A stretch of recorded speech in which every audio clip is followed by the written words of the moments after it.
credit muna sa the author of 15 Guardian, that is Sinamuan. So guys, the first one again is the Bulkoran. Bulkoran is the pastor of all the guardians. Bulkoran. Kaya tayo nag-ritual bago mag-credit kasi may pastor na po sila. Kailangan natin humingi ng gabay. Pasok tayo sa area. Sige lang. And the second Next time, no? Next balik. Mabalik ko. Pulaw.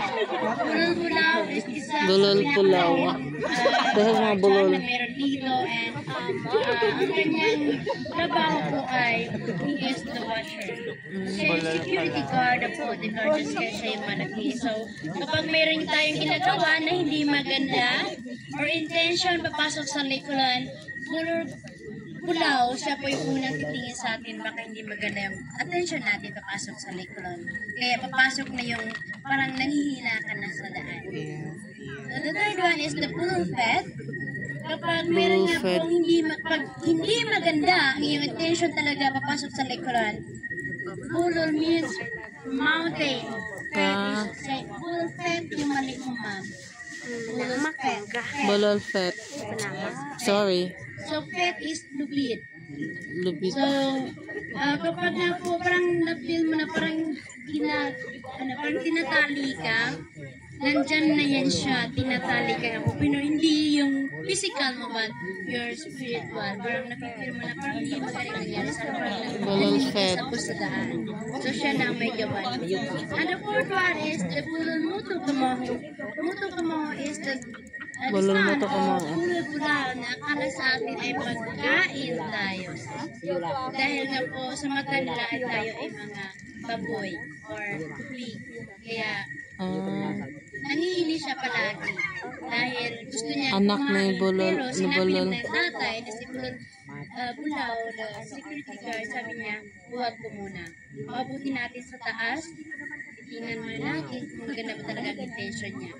So yun, kapag mapasok na talaga tayo dito, andyan na si Bulol, the right hand of Dun Bulol, si Mele Mingoy.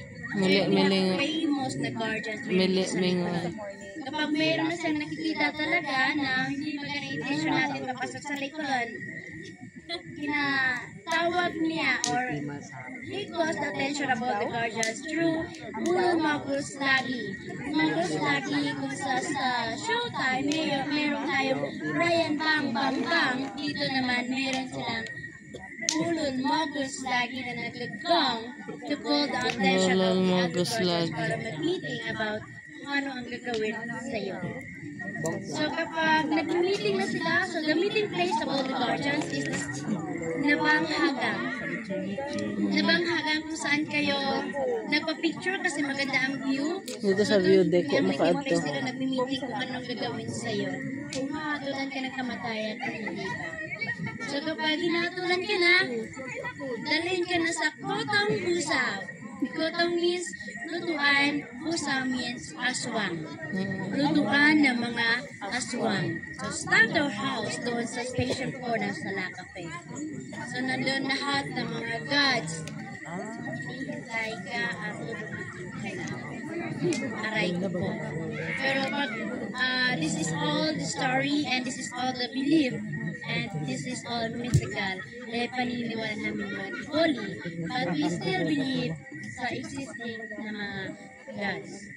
So, yun lang muna yun. Hindi umabot ng 50. Yung sinabi niya, yung menu, nandyan po yan siya kapag hindi tayo, maingay tayo dito sa campsite.